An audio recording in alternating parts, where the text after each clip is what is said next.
little bits. Now you see what's happened here? Staying on the heat, that's really dropped in color.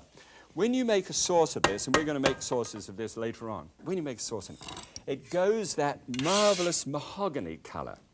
That's the only way I can describe it. You get the most fantastic looking sauce. Okay, 1 onion. Now I'm going to wrap around this basic technique. Now that's the basic technique, is the Maillard reaction.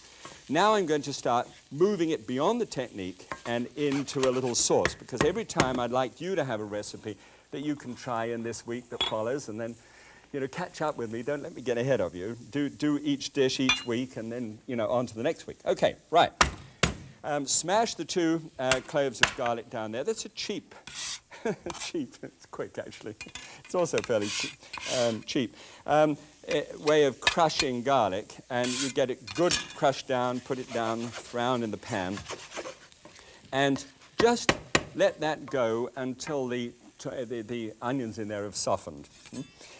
Then take this. Now this is 28 ounces. This is a 28-ounce can. Again, low sodium if you can find it. I'm really hoping that you will, for those people that really need it. But 1 in every 4 of us needs to watch sodium.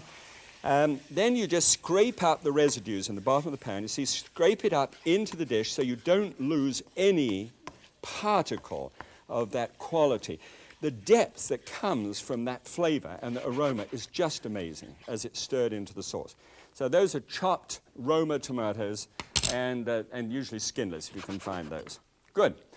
All right, then to let it just go through, I've got some oregano. Now, go through means, in my parlance, get the aromats just wafting through the sauce. Now this, I've got all kinds of marjorams there. This is a marjoram. It's called oregano, or oresganos, oregano, you know, whichever you like to call it. And it's got beautiful leaves on it, and it is the flavor that when you taste it and smell it, you say, ah, that's Italian, you see?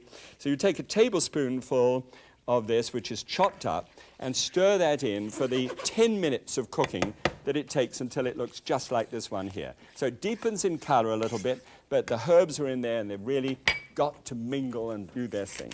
Little freshly ground pepper over the top, always with me. Fresh ground black pepper, got that nuttiness to it. Every single thing that you do with Mini-Max has to live. I mean, you have to really live the food in it. It's just seasonings, everything, as good as you can get.